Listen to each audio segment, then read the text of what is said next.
नमस्कार मित्र हो. या आधीच्या मेकॅनिक्सच्या लेक्चरमध्ये आपण पॉलिगॉन ऑफ फोर्सेस आणि लॅमीज थेरम हे दोन आर्टिकल बघितले.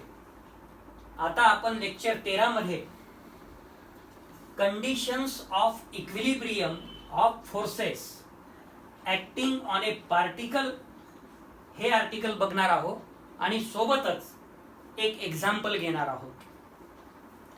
काय आहे स्टेटमेंट मग conditions of equilibrium of forces acting on a पार्टिकलचं? The necessary and sufficient condition for a system of forces acting on a particle to be in equilibrium is that the algebraic sum of the resolved parts of the given forces along any three non-coplanar directions must separately vanish. Equilibrium मध्ये आपल्याला माहित आहे की आपण जेवढे force घेऊ there sum should be 0 आणि इथे मात्र आपण 3 नॉन कोप्लेनर युनिट वेक्टर्स घेणार आहोत E1 E3 E1 E2 and E3 आणि देअर सम शुड बी 0 हे आपण नेसेसरी कंडिशन मध्ये प्रूव्ह करणार आहोत. बघू बा necessary condition. Let a number of forces P1 P2 up to Pn acting on a particle be in equilibrium and let R be their resultant. म्हणजे काय होईल हो, एक तर P1 plus P2 plus dot dot dot plus Pn is equal to 0 होईल आणि त्याचं resultant जर आपण R म्हणालो तर R is equal to P1 plus P2 plus dot dot dot plus Pn is equal to 0 होईल. म्हणजेच R इज इक्वल टू 0 होईल, जे की इथं आपण लिहिलेलं आहे. हेन्स R बरोबर P1 plus P2 plus dot dot dot plus Pn बरोबर 0 होईल. This implies R is equal to 0. याला इक्वेशन नंबर 1 म्हणू. Let E1 E2 E3 be any 3 non-coplanar unit vectors, then R dot E1 is equal to 0, R dot E2 is equal to 0, R dot E3 is equal to 0. That is, the resolved part of R along any direction vanishes. जर आपण dot E1 न R ला multiply केलं तर R dot E1 is equal to 0 जसं होते, परंतु R बरोबर आपल्याला माहित आहे force P1 plus P2 plus dot dot dot Pn. म्हणजे याला सेपरेटली जरी सोडवलं तर इज इक्वल टू 0 येणार आहे. तर बघू मग R ची किंमत आहे P1 plus P2 plus dot dot dot plus Pn dot E1 unit vectors is equal to 0. या E1 ने जर प्रत्येक फोर्सला मल्टिप्लाय केलं तर P1 dot E1 plus P2 dot E1 plus dot dot dot plus Pn dot E1 is equal to 0. असंच जर आपण आता E2 न जर मल्टिप्लाय करायचं ठरवलं डॉट E2 न तर हा रिझल्ट येईल आपल्याला P1 dot E2 plus P2 dot E2 plus dot dot dot plus Pn dot En Pn dot E2 is equal to 0 आणि डॉट E3 च्या वेळेस P1 dot E3 plus P2 dot E3 plus dot dot dot plus Pn dot E3 is equal to 0. बघू मग आता similarly P1 plus P2 plus dot dot dot plus Pn, write down in one bracket, dot E2 is equal to 0. This implies P1 dot E2 plus P2 dot E2 plus dot dot dot plus Pn dot E2 is equal to 0, and P1 plus P2 plus dot dot dot plus Pn in bracket dot E3, which is equal to 0. This implies P1 dot E3 plus P2 dot E3 plus dot dot dot plus Pn dot E3 is equal to 0, जे की आपण पहिलेच सांगितलं. तर मग आता काय म्हणता येईल याच्यावरून, hence the algebraic sum of the resolved parts of the given forces along any non-coplanar directions vanishes separately. ही झाली नेसेसरी कंडिशन. आता सफिशियंट कंडिशन मध्ये आपल्याला काय बघायचं आहे, हे जर असेल तर R इज इक्वल टू 0 दाखवायचं आहे. मग let the algebraic sum of the resolved parts of the given forces along three non-coplanar unit vectors E1, E2 and E3 respectively be 0. म्हणजेच काय हो, that is R dot E1 is equal to 0, R dot E2 is equal to 0 and R dot E3 is equal to 0. Now there are two possibilities. दोन शक्यता असेल. एक तर काय होईल, either R is equal to 0 असेल किंवा R perpendicular E1, R perpendicular E2, R perpendicular E3 असेल. But R will not be perpendicular to all the unit vectors, that is E1, E2, E3, because E1, E2, E3 are not coplanar.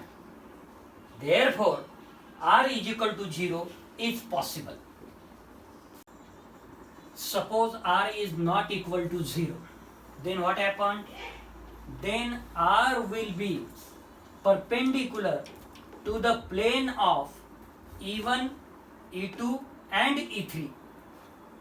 Hence, E3 will be parallel to the plane E1 and E2. Thus, we have a contradiction to the fact that E1, E2 and E3 are non-coplanar. Hence, R is equal to 0 is right. R is equal to 0 means what? P1 plus P2 plus P3 plus dot dot dot plus Pn is equal to 0. And if P1 to Pn are forces, so that is the system of forces are in equilibrium. आता आपण example घेऊ.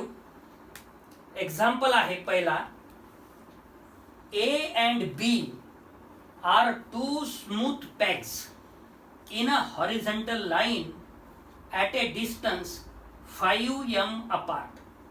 A and B are two smooth pegs in a horizontal line at a distance 5 meter apart. Two light extensible strings CA and CP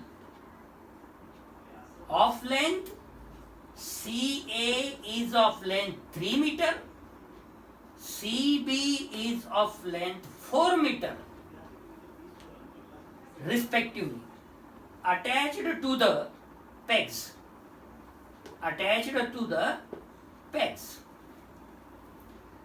Find the tensions in the string when a weight of 10 kg is suspended from C.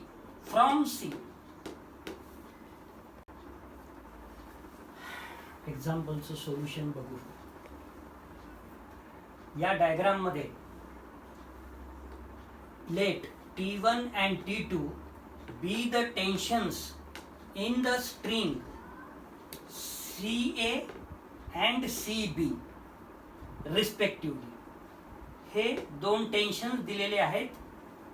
CA म्हणजे T1 आणि CB म्हणजे T2 आणि त्यांची length आहे 3 metre, CA ची आणि CB ची 4 metre. सोबतच अजून काय दिलेलं आहे, given that AB distance 5 metre, comma CA आणि CB बद्दल बोललेलोच आहे 3 metre and 4 metre. We observe that AB square which is equal to CA square plus CB square means 5 square equal to 3 square plus 4 square, and hence angle ACB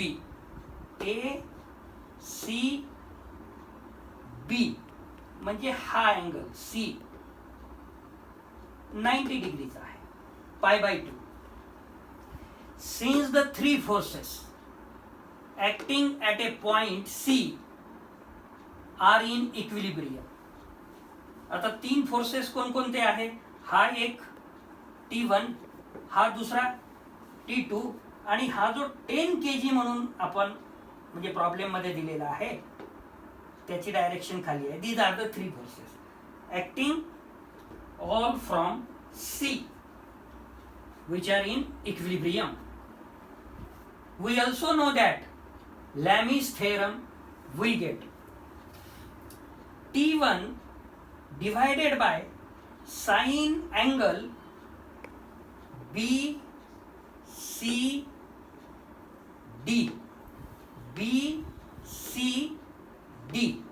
परंतु हा जो angle आहे इथून एवढा हा B आहे आणि इथून एवढा जो अँगल आहे तो 90चा आहे. त्यामुळे इथून इथपर्यंतचा अँगलचा जर विचार केला तर ते होईल पाय बाय 2 प्लस B बरोबर. T2 चा जर विचार केला T2 upon sign angle ACD.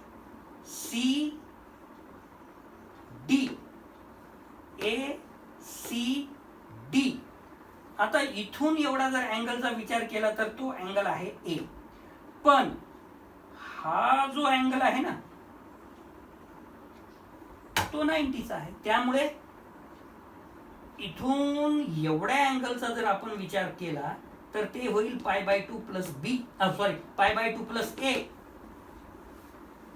आणि is equal to 10 divided by sine ACB म्हणजे हा अँगल 90चा.